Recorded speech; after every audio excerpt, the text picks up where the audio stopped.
has been considered a healthy and safe food for centuries. Throughout these years, it's been used for drinks, meals, remedies, among many others. Most people know that there's no serious negative effect that comes with consuming honey, and so it's safe to consume regularly. Yet still, medical professionals say that honey should not be fed to babies under the age of 1. Unlike many common assumptions, the problem doesn't come from high sugar levels or digestion problems. Instead, it's a rare but serious condition that affects infants. The thing that's important to note here is that there's no correlation between the danger and honey's observable characteristics. Even regular commercial honey can cause this condition. These bacterial spores are particularly found in soil, dust, and agricultural settings. When bees are making honey, and when they find nectar, and when this nectar has this bacteria, it's added to the honey, and in this rare case, it can be transferred to the child. In most situations, there's no problem when older children or adults consume honey. However, in babies under 12 months, the problem is that when it enters the digestive system intact, it may become active and it may start to duplicate. This condition is known as botulism. Although rare, botulism is considered medically important because of the potential severity of its effects. But why are infants more vulnerable? The key reason lies in the development of the immune system and the digestive system. In older children and in adults, it's much more developed. There's something called the microbiome, which is a complex ecosystem of helpful bacteria that help with protection and also with digestion.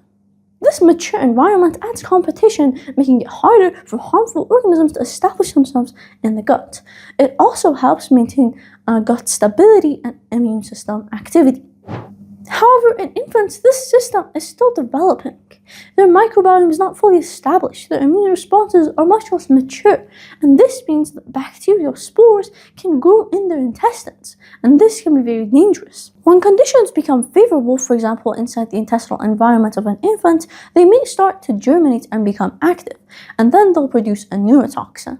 This toxin doesn't just cause infection or inflammation, instead it targets the nervous system directly. It interferes with the release of neurotransmitters, which is a chemical that's responsible for communication between muscles and nerves. Under normal conditions, nerves release these signals to trigger muscle contraction and movement. But this toxin prevents communication between the muscles and nerves. As a result, muscles stop functioning properly. The effects of the toxin typically develop gradually rather than rapidly. At first, they can be very subtle and easy to overlook. The first noticeable changes are in feeding and muscle tone.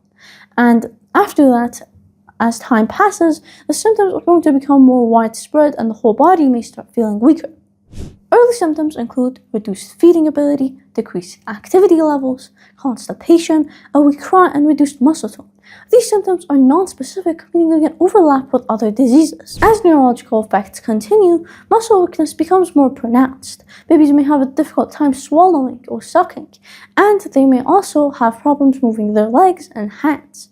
In severe cases, it could also affect the breathing muscles. Why are early symptoms missed? This is often because they're very vague and they can just represent normal baby behavior.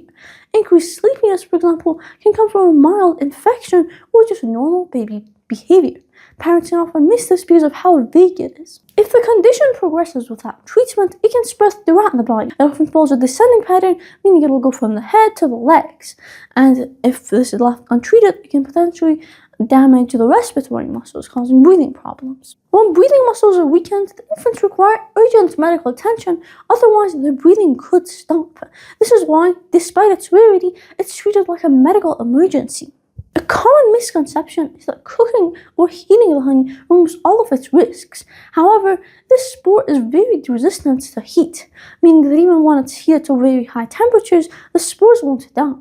This can kill normal microorganisms, but these spores are very resistant. If these spores are present in environmental sources, then why honey? Honey is considered the most well-documented source of this bacteria in infants, and that's why infants under 12 months old should not eat honey, any form of honey, or any food containing honey as an ingredient. If the condition is suspected, immediate medical evaluation is necessary. Diagnosis is based on clinical symptoms, exposure history, and laboratory testing when required. And when this condition is suspected, babies are admitted into a hospital for close monitoring. What treatments are there? Well, one treatment neutralizes the toxin, making the symptoms less severe and they also occur less often. However, for the infants to fully recover, the nerve endings need to regenerate, and the time this takes will depend on the severity of the condition. How can we prevent this condition?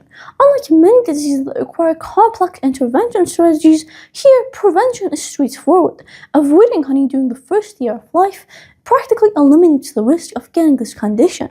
That's why it's one of the most simple and straightforward solutions to this problem. For most people, honey remains a safe and healthy food. However, infants' digestive system provides the perfect condition for these bacteria to become active and grow. That is why infants under the age of 1 should not eat honey, and this is important for parents to understand. Thank you for watching.